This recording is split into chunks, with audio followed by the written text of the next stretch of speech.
അങ്ങനെ വീണ്ടും ഒരു ക്രിസ്മസ് കാലം കൂടെ വന്നെത്തിരിക്കുകയാണല്ലേ. ക്രിസ്മസ് പൂവിനെ പറ്റി നിങ്ങൾ ആരെങ്കിലും കേട്ടിട്ടുണ്ടോ? നമ്മുടെയൊക്കെ നാട്ടിൽ കണ്ടുവരുന്ന അതിമനോഹരമായ ചുവന്ന ഇലകൾ പോലെയുള്ള ഇതളുകളുള്ള അതിമനോഹരമായ ഒരു പൂവാണ് പോയിൻസെറ്റിയ. ഈ പോയിൻസെറ്റിയയാണ് ക്രിസ്മസ് പൂവ് എന്നറിയപ്പെടുന്നത്.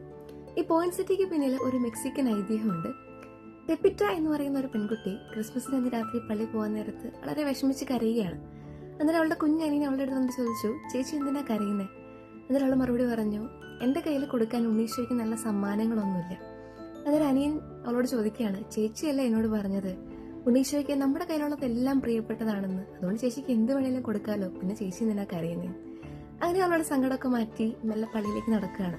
നടക്കുന്ന വഴിക്ക് അവളുടെ കയ്യിൽ കിട്ടിയ പച്ച ഇലകളും കളകളും ഒക്കെ കൂടെ ചേർത്ത് അവളൊരു ബൊക്കെ ഉണ്ടാക്കി അതുമായിട്ട് പള്ളിയിൽ പോന്നു. കുർബാനയ്ക്ക് ശേഷം എല്ലാവരും ഉണ്ണീശോയെ വണങ്ങാൻ വേണ്ടി ഇങ്ങനെ ക്യൂ നിൽക്കുകയാണ്. അവളും ക്യൂവിൽ നിന്നു. അങ്ങനെ ഉണ്ണീശോയുടെ അടുത്ത് എത്തുന്നവരും അവളുടെ ഉള്ളിൽ ഇങ്ങനെ ടെൻഷൻ കൂടിക്കൂടി വരികയാണ്. അങ്ങനെ നിറഞ്ഞ കണ്ണുകളോടെ അവൾ ആ ബൊക്കെ ഉണ്ണീശോയ്ക്ക് സമർപ്പിച്ചു. അവിടെ നിന്ന് ആൾക്കാരെ ഒക്കെ ആശ്ചര്യപ്പെടുത്തിക്കൊണ്ട് അവിടെ ഒരു മിറാക്കിൾ സംഭവിക്കുകയാണ്. ആ പച്ച ഇലകളുടെ സ്ഥാനത്ത് അവിടെ ചുവന്ന പൂക്കൾ കാണപ്പെട്ടു. ആ പൂവിനെയാണ് പോയിൻസെറ്റിയ എന്നറിയപ്പെടുന്നത്. ഈ പോയിൻസെറ്റിയ നമ്മളെ പഠിപ്പിക്കുന്ന ഒരു പാഠമുണ്ട്. നമ്മൾ പുല്ലോ കളകളോ എന്തോ ആയിക്കൊള്ളട്ടെ, പക്ഷേ നമ്മൾ നമ്മളെ തന്നെ മുഴുവനായിട്ട് വിട്ടുകൊടുക്കാൻ, സമർപ്പിക്കാൻ, ഉണ്ണീശോയ്ക്ക് കൊടുക്കാൻ റെഡിയാണെങ്കിൽ മനോഹരമായ ഒരു പോയിൻസെറ്റിയായി മാറാൻ നമുക്ക് ഒരുപാട് സമയമൊന്നും വേണ്ട. സോ എല്ലാവർക്കും ഹാപ്പി.